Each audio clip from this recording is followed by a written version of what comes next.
Buenas noches, América. Bienvenidos a esta edición especial de Cuestión de Poder. Hoy, día semifestivo en Estados Unidos, posterior al Día de Acción de Gracias, un largo fin de semana. En esta edición especial les proponemos recuperar algunas de las conversaciones que nos han enriquecido con la opinión de los expertos que nos han acompañado en los últimos días sobre cuestiones de la actualidad. En este programa nos vamos a fijar en el viejo continente, dos temas relevantes a nuestro juicio que formaron parte de nuestras conversaciones. El primero, la celebración el 9 de noviembre de los 30 años de la caída del muro de Berlín, que supuso el fin de una época y el inicio de otra. Nos acompañará un experto que acaba de publicar un libro sobre la libertad y las democracias en el mundo, el profesor Hamilton. También hablaremos del Brexit, ese problema, dolor de cabeza de la política británica que intenta reconducir el resultado de un referéndum que para muchos fue un error, pero que ha llevado al Reino Unido a enfrentarse a una de las decisiones más trascendentales de su historia, de su existir. Es el de la salida de la Unión Europea, del bloque comunitario. Y finalmente, una mirada amplia para analizar los cambios que se han producido en periodos electorales recientes en América Latina. Algunos hablan del retorno de la izquierda, otros del fracaso de las izquierdas o del retorno de la derecha.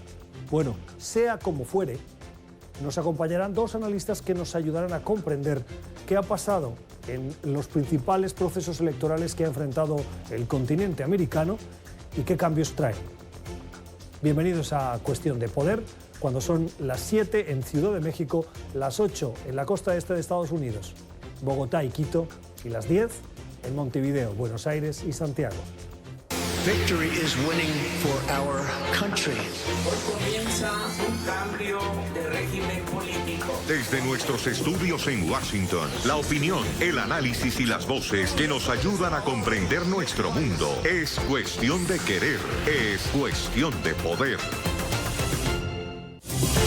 Comenzamos y lo hacemos con una mirada al viejo continente. El 9 de noviembre de este año se celebraba el 30º aniversario, los 30 años de la caída del muro de Berlín. Ese 9 de noviembre de 1989 que supuso el fin de una época en la que predominaban dos grandes polos en el mundo. Uno, alentado por una ideología soviética de inspiración comunista, la de la Unión Soviética, la extinta URSS, y el otro, el de las democracias liberales occidentales, que tenía como referente a Estados Unidos y la Europa libre. Bueno, la caída de ese muro supuso el fin de una época, pero el inicio de otra. ¿Qué ha pasado en estos 30 años? En una conversación que mantuvimos con el profesor, experto en relaciones transatlánticas de la Universidad Johns Hopkins, aquí en la capital estadounidense, con el profesor Hamilton, Daniel Hamilton, abordamos esos retos, cómo ha cambiado Europa, cómo se han alterado esas libertades. Esta fue nuestra conversación con el profesor Hamilton. Profesor Hamilton, gracias por estar con nosotros. Bienvenido. Gracias. Profesor, ¿qué opinión tiene de esas conversaciones que la Casa Blanca ha difundido en forma de transcripciones de las llamadas entre el presidente Trump y el presidente ucraniano y que hoy dan inicio a esos procesos de audiencias que forman parte de un juicio político al presidente Trump? Los registros de las llamadas que el presidente tuvo con el presidente ucraniano, además de los argumentos del impeachment, de los testimonios, han mostrado que el presidente Trump estaba abusando de su cargo como presidente de los Estados Unidos para básicamente extorsionar a un gobierno extranjero para que le ayudara contra un rival nacional. Eso viola las elecciones nacionales, el juramento del presidente de respetar la Constitución estadounidense. Entonces el presidente está afrontando cargos en este juicio político por parte de los representantes a la Cámara. Ucrania es un país que lógicamente en el libro que ustedes han publicado, que lo comentábamos antes, Europa una y libre, visión y realidad, en inglés Europe Whole and Free Vision and Reality. Es un país que oscilaba entre estar en la órbita soviética y acercarse a las democracias liberales europeas y con la Alianza Atlántica de por medio, la OTAN. Hoy, ¿qué importancia tiene Ucrania en ese juego de equilibrios geopolíticos en el que Rusia quiere jugar un papel para recuperar el liderazgo y la OTAN intenta que esos países que antes estaban en esa órbita soviética se acerquen a esas democracias liberales? 30 years ago, the Berlin Wall came down. The revolutions happened all across. Hace 30 años, el muro de Berlín cayó. But at that same Hubo revoluciones en Europa del Este y el socialismo cayó, pero al mismo tiempo que cayó el muro, implosionaron muchos países multiétnicos, Yugoslavia, y de repente hubo muchos países nuevos en Europa que no existían hasta hace unos años. En ese contexto, Ucrania fue el mayor de esos países en el que de repente 50 millones de personas eran independientes a las puertas de Europa. Ahora es un país independiente. Aún tenían muchas armas nucleares como parte de la Unión Soviética. Entonces, la primera iniciativa era que con Rusia y el Reino Unido se garantizara la independencia de Ucrania si cedía las armas nucleares. Entonces, hubo una iniciativa de no proliferación nuclear muy importante, pero la garantía era sobre la seguridad, que Rusia luego violó al invadir Ucrania, y Estados Unidos y el Reino Unido no apoyaron su compromiso de apoyar a Ucrania. Y eso envió un mensaje a otros países sobre la no proliferación, que es importante a nivel global. Y es por eso que Ucrania es tan importante. Pero si mira en el mapa de Europa, ve el día de hoy con todos esos muros ya derribados, que Ucrania está en el centro de Europa con 50 millones de personas. Históricamente, siempre ha estado en la zona gris de Europa, ya sea al este o al oeste. Y Europa Central pasa que es el centro de la guerra. Entonces, la cuestión para Ucrania hoy es si será parte de la corriente principal europea con las instituciones o seguirá siendo ese país gris donde impere la corrupción, donde no haya fronteras, donde hay conflictos. Yo en verdad creo que el futuro de Ucrania, el día de hoy, es probablemente el asunto más importante sobre el futuro de Europa. Usted dice que Putin invadió la península de Crimea y que eso violó el acuerdo de no injerencia. ¿No cree que Europa también violó el acuerdo de no injerencia, aunque fuera de manera indirecta, al alentar manifestaciones prodemocráticas y reformas que acercaban Ucrania a la Europa occidental y que ponían a un país como Ucrania con frontera con Rusia occidentalizada, que suponía una amenaza para Putin? No, it was a written agreement. Fue un acuerdo escrito que nosotros respetaríamos la soberanía de Ucrania del Memorándum de Budapest. Fue un compromiso escrito. Pero, ¿sabe? La crisis en Ucrania, cuando Rusia invadió Crimea y se anexó la península de Crimea y luego los apoyó con fuerzas armadas a los separatistas en la región del Donbass, esa fue interferencia en la soberanía de un país. No es algo que haya sido incitado por Occidente. Y la crisis no tenía nada que ver con Estados Unidos. Fue sobre la Unión Europea, que estaba firmando un acuerdo de comercio con Ucrania. Eso fue lo que hizo que Rusia actuara. Nada sobre la OTAN, nada sobre Estados Unidos, simplemente un acuerdo comercial. Entonces, uno en verdad tiene que preguntarse por qué los rusos se sentirían amenazados para tomar acciones militares e invadir otro país por un acuerdo comercial. Últimamente hemos escuchado declaraciones de los protagonistas que todavía están vivos, que jugaron un rol en esa desintegración de la Unión Soviética y de la caída del muro de Berlín. Uno de ellos es Mikhail Gorbachev. En una entrevista reciente a la BBC, Gorbachev dijo que hoy está en riesgo el Tratado de No Proliferación Nuclear que firmó en su momento el mismo Gorbachev con Ronald Reagan y que permitió reducir de una manera considerable las capacidades nucleares de las grandes potencias, incluido el Reino Unido posteriormente, con Margaret Thatcher.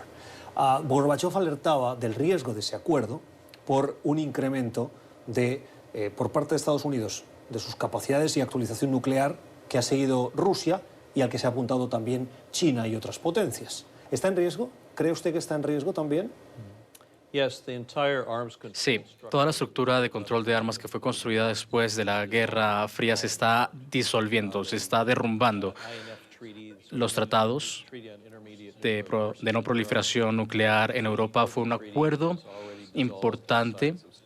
El siguiente tratado, que se llamaba de nuevos comienzos sobre fuerzas estratégicas, necesita ser renovado en unos años.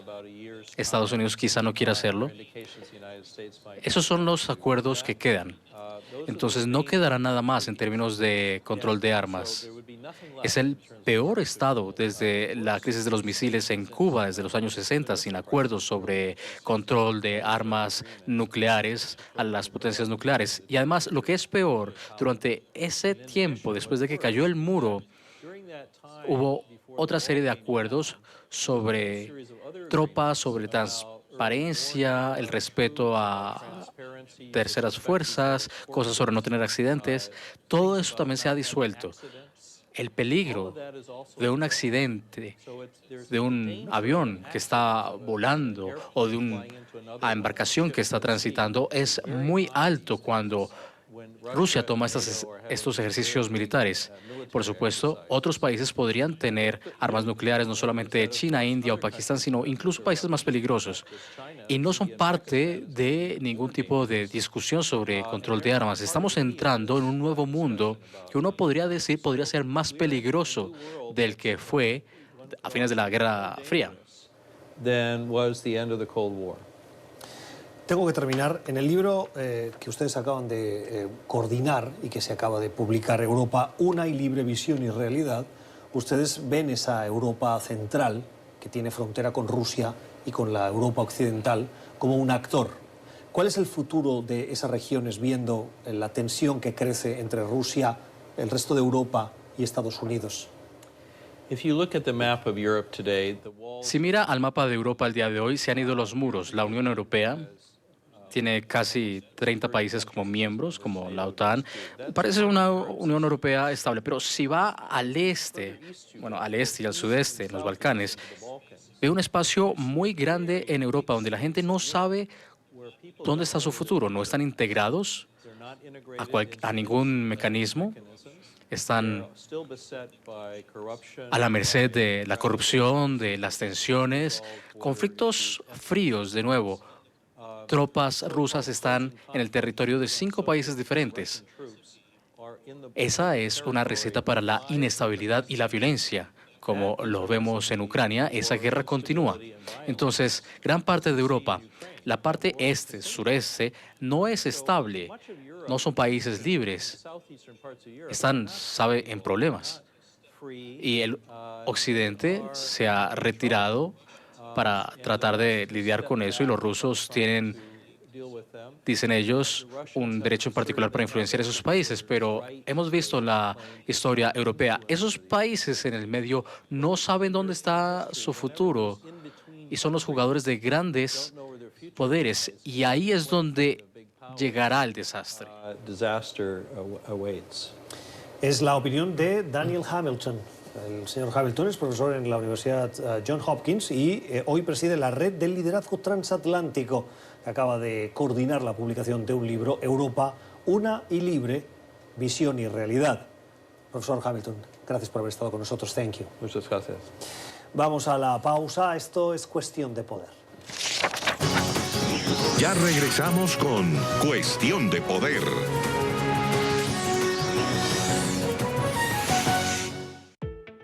Si está inscrito en Medicare, recuerde que el periodo para elegir su cobertura de Medicare empieza el 15 de octubre y termina el 7 de diciembre. Así que llame a United Healthcare y aproveche una amplia variedad de planes, incluido un plan AARP Medicare Advantage de United Healthcare. Puede combinar su cobertura hospitalaria y médica con la cobertura de medicamentos con receta de la parte D y más. Todo en un solo plan por una prima mensual baja y en algunas áreas directamente sin prima. Aproveche visitas al médico de cuidado primario, cuidado dental preventivo y un examen de la vista. Todo por un copago de $0. Además, gane recompensas por realizar otras actividades de cuidado preventivo, como vacunas antigripales y exámenes médicos anuales. Ahora es el momento de llamar para informarse más sobre la variedad de planes que ofrece United Healthcare. Nuestros agentes de ventas bilingües con gusto responderán sus preguntas. También pregunte por nuestros planes PPO, que le permiten consultar a cualquier médico que acepte Medicare sin una referencia. Y pague costos dentro de la red en todo el país cuando consulte a médicos en la red nacional de Medicare de United Healthcare. Muchos de nuestros planes Medicare Advantage tienen copagos de $0 en los medicamentos con receta más comunes. Y con Renew Active, disfrute de una membresía gratuita a un gimnasio y recompensas por mantenerse activo. La inscripción anual termina el 7 de diciembre. Llame ahora mismo y aproveche todos los beneficios de un plan AARP Medicare Advantage de United Healthcare.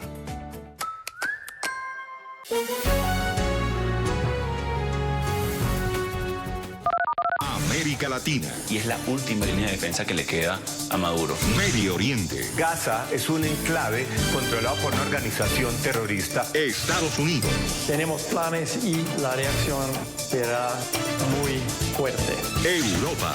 Notre Dame es quizás el edificio gótico más famoso del mundo. En la noche hacemos periodismo de investigación, opinión y debate. De lunes a viernes a las 6 de la tarde y 11 de la noche en Bogotá, Quito, Lima, aquí en NTN 24, el canal de las Américas. Conéctese con la información de interés para los latinos en el mundo. Ingrese a YouTube desde cualquier dispositivo. Busque el canal oficial de NTN 24. Suscríbase y tenga acceso a nuestra señal en vivo. Videos con entrevistas a los personajes que son noticia, reportajes y todo el contenido de nuestros programas en un solo lugar. Comente, comparta y haga parte de la noticia. NTN 24, el canal de las Américas.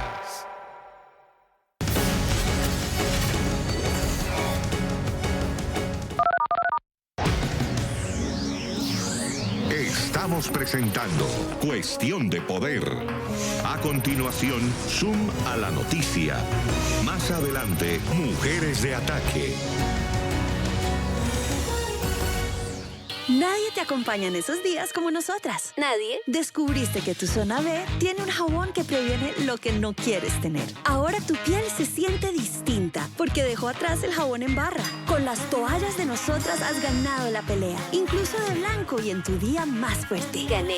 Y si el tema es discreción, has podido usar ese bikini en esos días. Siempre. Limpia en cualquier momento y lugar. Refrescante. Y noches como siempre las soñaste. Para todos los días de nosotras. Atención, esta es una actualización de Medicare. Los cambios en Medicare ahora pueden permitirte recibir un descuento del 75% en tus recetas médicas y podría ser elegible para beneficios adicionales como auxiliares auditivos, anteojos, visitas de bienestar, membresías de gimnasio y entrega de comida a domicilio gratis. Estos beneficios, nuevos o gratis, podrían estar disponibles para ti, pero el periodo de inscripción anual de Medicare finalizará pronto. Quedan días para inscribirte. Llama ya. Soy el Dr. Del Toro y tengo información muy importante para ti. Hay planes que podrían estar disponibles para ti con primas de $0, sin copagos o sin deducibles. Hay nuevos planes disponibles que podrían incluir visión y dental, incluyendo la cobertura para extracciones y dentaduras postizas. Algunos planes podrían incluir cobertura para servicios de asistencia a domicilio, transporte al médico o la instalación de equipos de seguridad como barras de sujeción para el baño. La línea de ayuda de MedicareAdvantage.com está aceptando llamadas ahora. Es fácil, llámanos. Dinos qué deducibles prefieres, a qué doctor quieres ver y si quieres cobertura de recetas médicas. El servicio es gratis y sin obligación. Medicare original no tiene límites de desembolso. Si te enfermas, eso significa que podrías ser responsable de los gastos médicos sin cobertura ilimitados. La cobertura y los beneficios son limitados. Algunos planes de Medicare Advantage podrían limitar tu gasto médico sin cobertura y podrían ahorrarte hasta $1,200 o más. Beneficios como asistencia médica a domicilio, anteojos gratis, auxiliares auditivos gratis y más. Y podrías ahorrar un 75% en tus recetas médicas. Algunos incluso podrían ayudar a pagar suministros para la diabetes e incontinencia, vitaminas, suplementos y más. No te demores. Quedan días para que el periodo de inscripción anual de Medicare termine. La línea de ayuda de MedicareAdvantage.com está abierta ahora. 1-800-264-7919. Eso es 1-800-264-7919. Llame ya. Continuamos con Cuestión de Poder. Continuamos en Cuestión de Poder en esta edición especial, hoy viernes, día después de Acción de Gracias festivo en Estados Unidos, en el que les proponemos recuperar algunas de las conversaciones más relevantes que hemos tenido con quienes nos han acompañado aquí en Cuestión de Poder. Un debate interesante, un análisis que nos ofrecieron dos expertos sobre América Latina, en procesos electorales, en climas de inestabilidad que se han producido, por ejemplo, en Bolivia, en Ecuador, pero también un cambio de gobierno, inesperado para algunos, al menos en la contundencia con la que la vimos en Argentina. Bueno, nos acompañó en el programa el profesor Hugo Hacha, que es analista y director de la Fundación para los Derechos Humanos en Cuba, y el analista Joseph Humire. El señor Humire es un experto en cuestiones de seguridad y defensa y es el director de la asociación o del Centro para una Sociedad Libre y Segura. Esta fue nuestra conversación con ellos, una conversación que ya les adelanto nos enriqueció. Hoy con la última hora, lo que ha sucedido hoy en Bolivia, ha habido declaraciones por parte del candidato que ha quedado en segunda posición detrás de Evo Morales y que asegura es necesario ir a una segunda vuelta porque Morales no hubiera conseguido el resultado que consiguió sin fraude.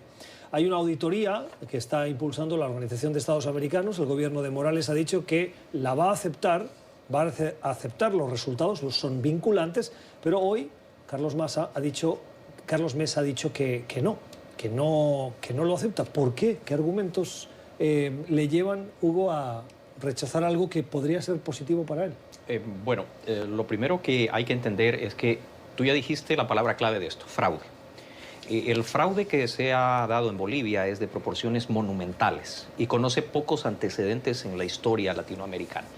El problema de la auditoría ofrecida por la Organización de Estados Americanos es que la primera interrogante que se plantearía es sobre qué base documental se pudiera realizar, cuando existen serias sospechas que el propio gobierno mandó a incendiar y destruir los archivos sobre los cuales esta auditoría se llevaría a cabo. Los datos que refleja el sistema de control digital están bajo el control de un tribunal electoral nombrado por Evo Morales con una parcialidad manifiesta y que está teniendo deserciones masivas. Vocales en los distritos de Santa Cruz, su jefe financiero, el propio vicepresidente de este tribunal ya han renunciado porque no quieren verse envueltos en esta situación. En segundo lugar, porque no es la posición de Carlos Mesa. Es la posición del Consejo Nacional de Defensa de la Democracia, que lo integran la totalidad de los movimientos cívicos y ciudadanos de Bolivia, que indica que no se puede reconocer esa primera vuelta porque, legitimando estos resultados, se le entregaría el control de 2/3 de un eventual Congreso al partido de Evo Morales. Es una situación tremendamente difícil, tremendamente compleja. ¿Por qué se le entregaría a los 2/3? La primera ronda de votación no solamente elegía presidente y vicepresidente, sino la totalidad del Congreso, ambas cámaras, la Cámara de Senadores y la Cámara de Diputados. Con los resultados tal cual están reflejados, se habría elegido 2/3 de representantes de diputados y 2/3 de senadores del partido del señor Evo Morales. Si se reconocen esos resultados, impulsando una segunda vuelta únicamente para presidente y vicepresidente, un eventual primer mandatario de Bolivia sería un rehén de un Congreso dominado por Evo Morales. Sí, no, estoy de acuerdo que yo creo que Morales para nada va a querer ir a una segunda vuelta, va a evitarlo a todo costo. Pero yo creo que el error aquí, y tenemos que aprender de las decisiones de Venezuela, ¿no? Usar herramientas democráticas con un país que no acepta esas normas es entrar en una trampa. Muchos hablan que, bueno, si Evo no hace esto, si no va a segunda vuelta, va a perder su legitimidad. Pero la cuestión es de dónde viene la legitimidad de Evo Morales. ¿Viene de la OEA, viene del Occidente, viene de Estados Unidos, viene del mundo, la comunidad internacional occidental, o viene de Rusia, China, Irán, lo mismo de Venezuela? Con tal que Rusia, China, Irán están bien con los resultados, Evo está bien con la cuestión de poder que tiene en Bolivia. Entonces tenemos que entender de dónde viene la legitimidad de Evo Morales y de dónde hay los métodos de presión. No podemos hacer el mismo error que hicimos en Venezuela, que pensamos que usando herramientas legales, herramientas occidentales para atacar a Nicolás Maduro y debilitarlo, simplemente le va a hacer facilitar su salida de poder, porque eso no pasó, porque la legitimidad de Maduro, tanto como Evo Morales, viene de otra parte del mundo. Lo que pasa es que, bueno, una puntualización. Hugo, has dicho que el fraude de Bolivia no tiene proporciones en la historia reciente. En las elecciones que Nicolás Maduro se atribuye una victoria, también hubo un patrón similar, un apagón informativo, y cuando se reanudó ese conteo y se hizo público, los datos habían cambiado. Es lo mismo que sucedió. ¿No es comparable una cosa con la otra? Es comparable en el procedimiento, no es comparable en la proporción. En la constante del actuar de la hoy tristemente célebre Tibiday Lucena, hubo por lo menos una cierta coherencia en la manera de la construcción del fraude. Para hacer simplemente una comparación rápida, al 60% del conteo, Carlos Mesa superaba a Evo Morales 45.3 a 45.1%. Cuando el conteo alcanzó el 83%, la diferencia, cosa que reflejó la misión de la OEA, ya era imposible de cambiar en su tendencia y hubiera sido inferior al 10% requerido para evitar la segunda vuelta. Cuando se hace el apagón, lo que sucede a continuación es inédito. Recintos enteros tienen fenómenos que son imposibles socialmente y estadísticamente.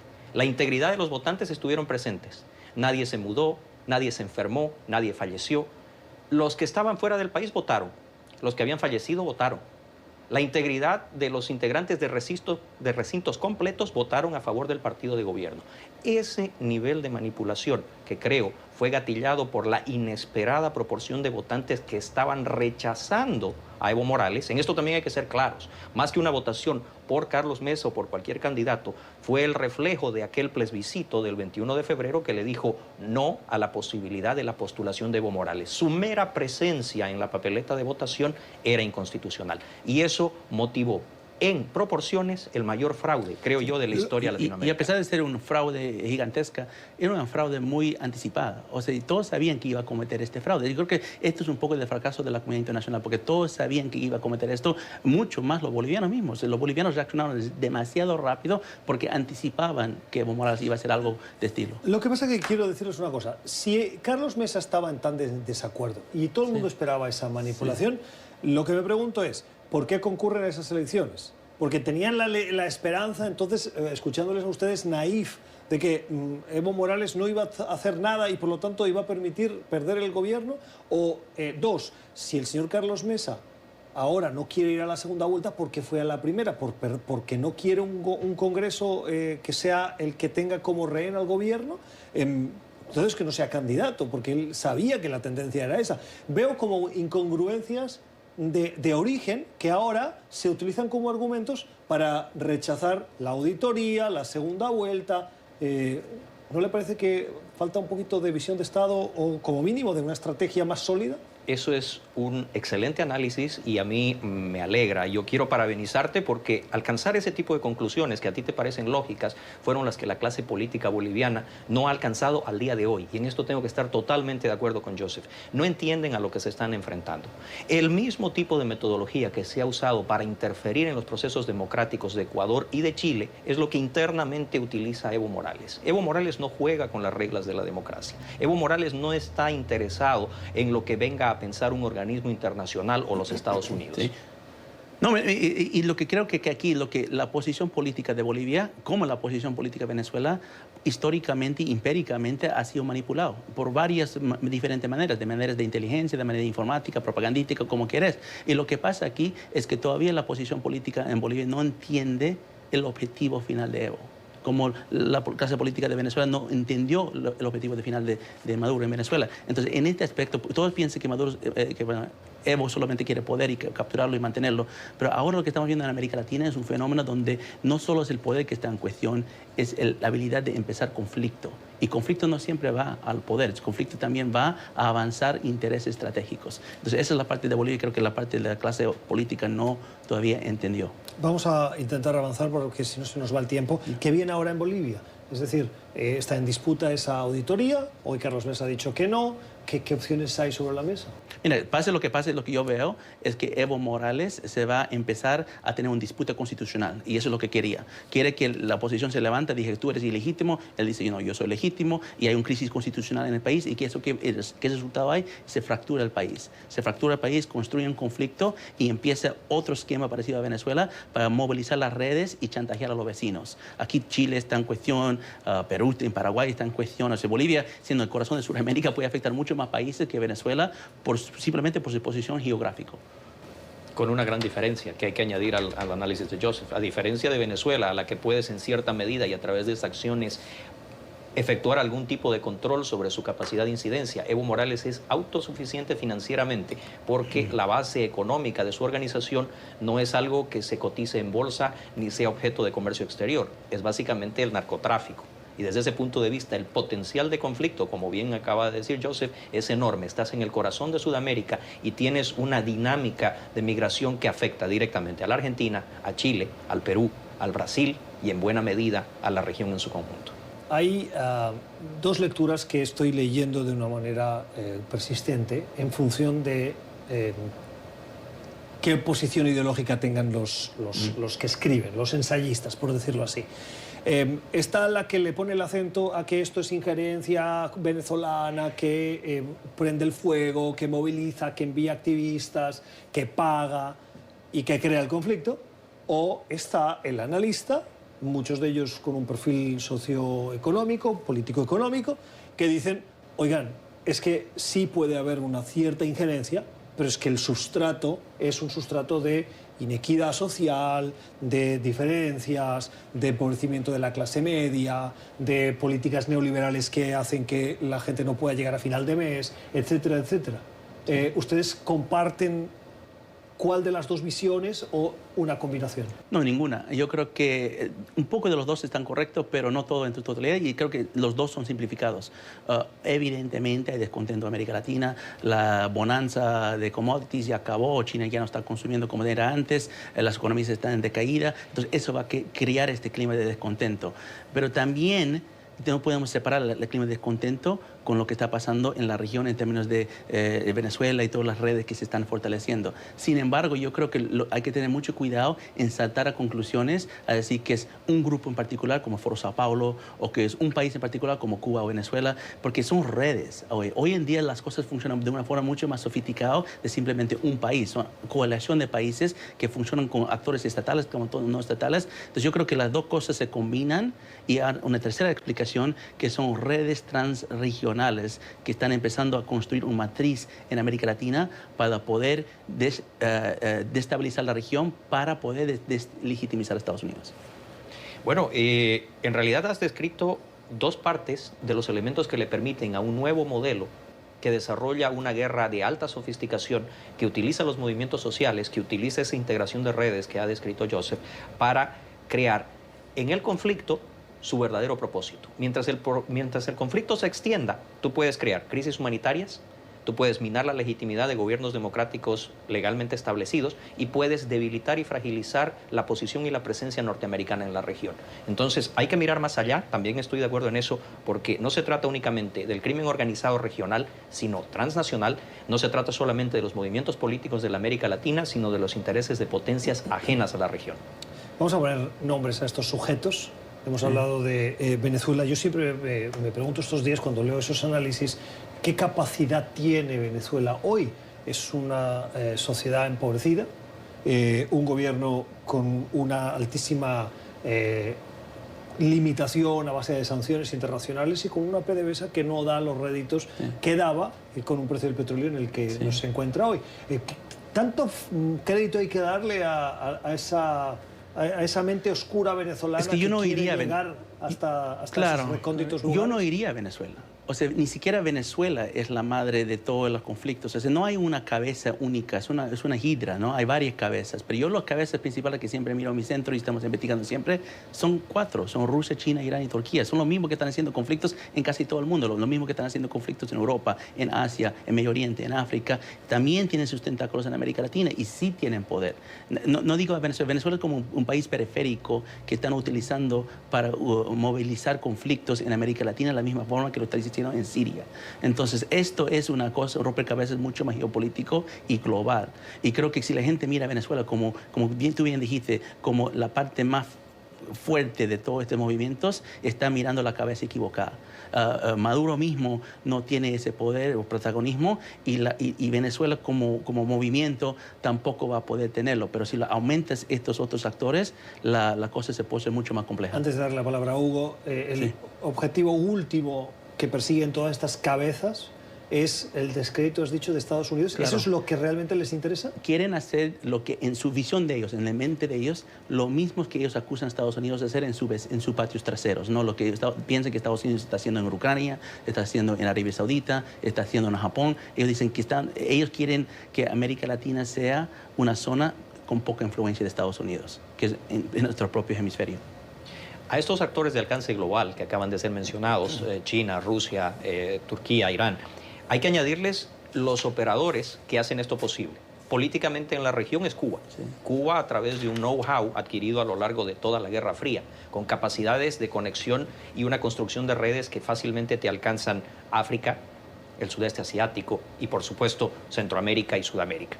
Por el otro lado, tienes a redes altamente vinculadas a cuestiones de índole criminal. Yo mencionaría una de ellas como el operador financiero por excelencia, que es Hezbollah. Porque por un lado tienes la capacidad del accionar político que te permite la represión de disensos y la construcción de inestabilidad dependiendo a quién quieras afectar, y por el otro lado tienes el circuito de lo ilícito que tiene como matriz el narcotráfico, pero que a través de su producción financiera necesita encontrarse con vías de legalización. Y en esto no hay dudas de que Hezbollah es un operador de raíces regionales, pero de alcance global. Sí. Y si estos movimientos en América Latina son diferentes claves, y estoy completamente de acuerdo, dentro de Cuba es ser el martillo, porque Cuba sabe meter los claves en los lugares adecuados para tener ese tipo de disturbio. Tiene 60 años de experiencia haciéndolo. El análisis de Hugo H. y de Joseph Humide. Vamos a una primera pausa. Al volver hablamos de Argentina y de la relación que se viene de Argentina con Brasil y de Argentina con Venezuela. Recta final en Cuestión de Poder para ofrecerles una conversación sobre el Brexit, ese proceso de salida del Reino Unido de la Unión Europea. Una decisión que legítimamente adoptaron los británicos en un referéndum y que los políticos hoy en ejercicio tienen que llevar a cabo. Pero no ha habido acuerdo hasta ahora. Conversamos sobre esta cuestión y las posibilidades que tienen de éxito en esta titánica tarea con el académico Óscar Guardiola. Es profesor de Derecho Internacional en la Universidad de Londres. El profesor Guardiola nos daba las pistas que nos ayudan a intentar comprender qué está pasando y por qué está siendo tan complicado. Esta es nuestra conversación. Saludamos a Óscar Guardiola, es profesor de Derecho Internacional, experto en Derechos Humanos y Filosofía de la Universidad de Londres. Profesor Guardiola, gracias por estar con nosotros. Bienvenido a Cuestión de Poder. Es un placer estar con los televidentes. Profesor, pónganos, aunque sea en grandes trazos, qué es lo que ha acordado Boris Johnson que le satisface él, que quiere sí o sí un acuerdo, una salida del Reino Unido, haya un no acuerdo. Parece que tiene un acuerdo que ha conseguido satisfacer a él y a la Unión Europea. ¿En qué consiste? Bueno, en realidad Boris Johnson podrá reclamar simplemente el triunfo de haber reeditado el acuerdo que ya había logrado Theresa May. No será la primera vez que un hombre se hace al crédito del trabajo de una mujer. Lo único que en verdad cambia en este nuevo acuerdo en relación con el que ya había logrado Theresa May es la cuestión de Irlanda del Norte, que ha sido, por supuesto, la cuestión que ha precipitado el fracaso de los tres anteriores intentos por obtener la aprobación de este tipo de acuerdo en el Parlamento británico. El nuevo acuerdo que ha sido logrado implica, en general, que tanto Irlanda del Norte, que pertenece al Reino Unido de Gran Bretaña e Irlanda del Norte, y el resto de la isla de Irlanda, es decir, la República de Irlanda, pues continuarían perteneciendo a el ámbito aduanero de la Unión Europea. O sea que la frontera aduanera de Irlanda se correría hacia el mar de Irlanda. Es algo así como intentar evitar romper el acuerdo de paz de Viernes Santo, no estableciendo una frontera terrestre que dividiría en dos la isla y seguramente causaría una renovación del conflicto. Y por el contrario se dispondría una frontera marítima.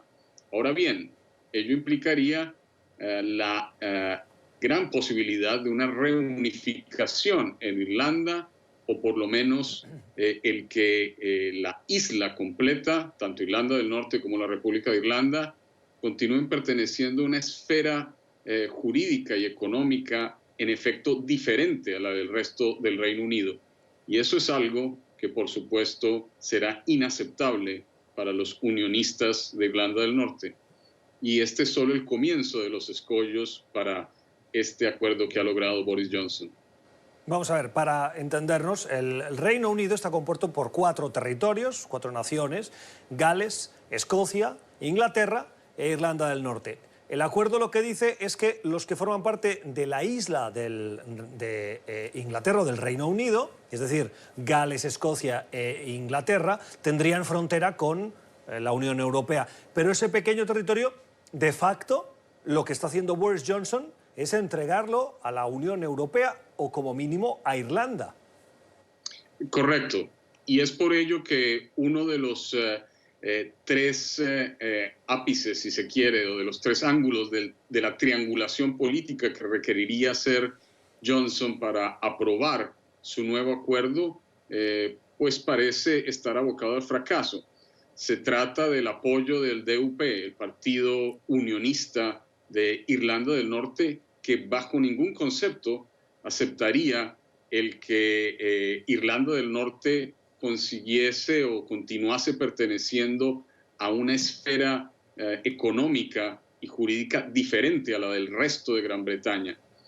Recordemos que este fue precisamente el nudo del conflicto en los años 70 y 80 en Irlanda, el que dividía a unionistas norirlandeses de los nacionalistas irlandeses. Estos últimos querrían la unificación de toda la isla y su separación del resto de Gran Bretaña, pues conciben la presencia británica en Irlanda del Norte como simplemente una anexación ilegal o imperialista, mientras que los unionistas defienden a capa y espada que Irlanda del Norte continúe en todos los aspectos unida al resto del reino. Y eso es precisamente lo que el acuerdo que hoy habría logrado Boris Johnson deshace.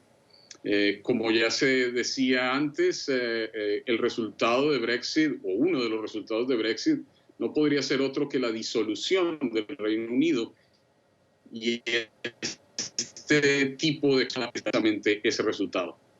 Vamos a ir por partes y le pido si nos ayuda con un poquito de brevedad. El acuerdo ahora tiene que pasar por el Parlamento, se tiene que votar este próximo sábado. ¿Qué va a pasar el sábado? Hay actividad parlamentaria y también actividad en las calles. Así es, hay 2 actividades, una reunión del Parlamento y de otra parte una concentración que se espera multitudinaria en la Plaza Trafalgar. Para ser muy breves, Johnson necesitaría 320 votos y en este momento lidera un gobierno minoritario. Así que, ¿dónde puede conseguir esos votos? O bien entre los unionistas norirlandeses, o bien entre la veintena de conservadores que él mismo expulsó del partido,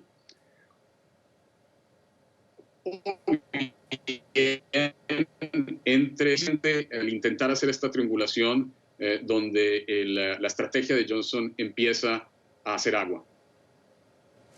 ¿Está jugando Boris Johnson a que el acuerdo fracase para forzar elecciones, teniendo en cuenta que el líder laborista, Jeremy Corbyn, no goza de gran popularidad y que Johnson, en un cálculo electoral, podría estar pensando: estoy en minoría, pero si voy a elecciones podría conseguir mayoría? Más bien él estaría haciendo el cálculo de un llamado de elecciones para intentar garantizarle a los miembros de la ultraderecha de su partido, los Brexiteers duros, que en efecto su planteamiento de largo plazo de desregulación completa del Reino Unido va a ser llevado a cabo. Pero es aquí donde comienzan los problemas, porque también necesitaría para hacer pasar su acuerdo de los votos de algunos laboristas que por supuesto buscarían garantizar la garantía de los derechos de los ciudadanos europeos y de los trabajadores. Así que Johnson está en una dificultad, digamos, no ideológica, sino más bien lógica. Pues Gran Bretaña no puede ser al mismo tiempo Suecia y Singapur. Así que el intentar irse a elecciones con estas dos muy diversas posibilidades de futuro para Gran Bretaña y sin haber sido capaz de lograr la salida del Reino Unido el 31 de octubre, como lo había prometido, es un duro golpe para las aspiraciones. Dos cuestiones vinculadas a este Brexit. La primera, Gibraltar es el peñón al sur de la península ibérica que España reclama y que considera una ocupación colonial. Gran Bretaña o el Reino Unido ya ha dicho que eso no está en cuestión, que eso forma parte del Reino Unido y punto. Pero España tiene derecho a veto en ese acuerdo del Brexit y dice que lo puede ejercer. ¿Qué va a pasar con Gran Bretaña? Bien, España podría ejercer su derecho a veto. Es poco probable que lo haga en la medida en que la Unión Europea aspira a parecer como un bloque unido en lo que hace a sus negociaciones con el Reino Unido. Pero por supuesto, la posibilidad de que se llegue a la aprobación de los 27 países miembros de la Unión Europea solo se daría si se aprueba este acuerdo por parte del Parlamento británico. Y es muy poco probable que ese sea el caso. Así que estaremos abocados o bien a un referendo aprobatorio de ese acuerdo, o bien, y esto segundo parece también probable, a unas elecciones en las cuales el futuro del gobierno conservador no está para nada garantizado. La carta catalana en el conflicto que hoy vive España, ¿cómo juega en este ajedrez complicado? Quiero decir, España siempre ha temido que en caso de un proceso de secesión de Escocia, que prefiere formar parte de la Unión Europea frente a este Brexit, así lo han votado los ciudadanos escoceses y así se ha manifestado el gobierno de Escocia, podría solicitar la permanencia dentro del bloque comunitario, sentando un precedente para las aspiraciones de, por ejemplo, los catalanes. España puede exigir que se vete en un futuro la incorporación o la permanencia de Escocia y conseguir que eso no siente un precedente para un problema que tiene interno dentro de España? Por supuesto que podría hacerlo. Y es muy cierto que esto complica aún más lo que ya es un difícil ajedrez. Lo que parece cierto es que el acuerdo que ha logrado Johnson ya precipita la posible unificación de Irlanda del Norte con el resto, con la República de Irlanda, lo que implicaría una desmembración al menos parcial de una de las naciones que componen el Reino Unido. Y si ese es el caso, sería muy difícil justificar no hacerlo en lo que hace a Escocia. La primera ministra escocesa ya ha dicho que esta situación predispone un nuevo referendo. Y si ese es el caso, tendría la Unión Europea la enorme dificultad de lidiar con Irlanda, con una Escocia que por supuesto quiere seguir siendo parte de la Unión Europea, y con el difícil tema catalán, que no tendría solamente como precedente la desmembración de la antigua Yugoslavia, sino ahora también del Reino Unido post-Brexit. Le voy a pedir que nos ayude con una previsión, son muchos elementos sobre la mesa. Sabemos que el sábado está esa sesión en el Parlamento, la presión en la calle y la fecha del 31 de octubre a la vuelta de la esquina. ¿Qué cree usted que va a pasar a partir de ahora?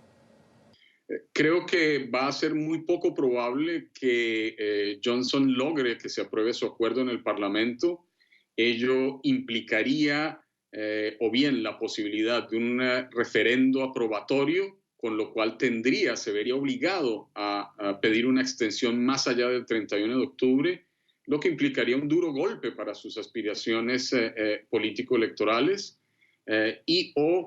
bien intentaría una salida a la fuerza el 31 de octubre, con lo cual podría romper con la legislación que ya ha aprobado el Parlamento.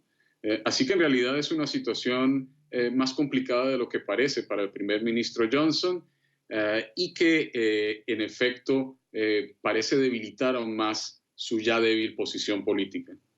Y esto mientras leíamos esta semana en la prensa, muchos ciudadanos de Gran Bretaña, del Reino Unido, están buscando las raíces irlandesas de muchos de sus familiares, buscando ese pasaporte que les garantizase los derechos de ser ciudadano comunitario al tiempo que viven en el Reino Unido. Un difícil ajedrez, como decía ahora el profesor Óscar Guardiola, profesor de Derecho Internacional, experto en Derechos Humanos y Filosofía de la Universidad de Londres. Profesor, gracias por haber estado con nosotros, por sus explicaciones. El tema del Brexit seguramente no termina ahora y continuaremos hablando de eso. Feliz noche.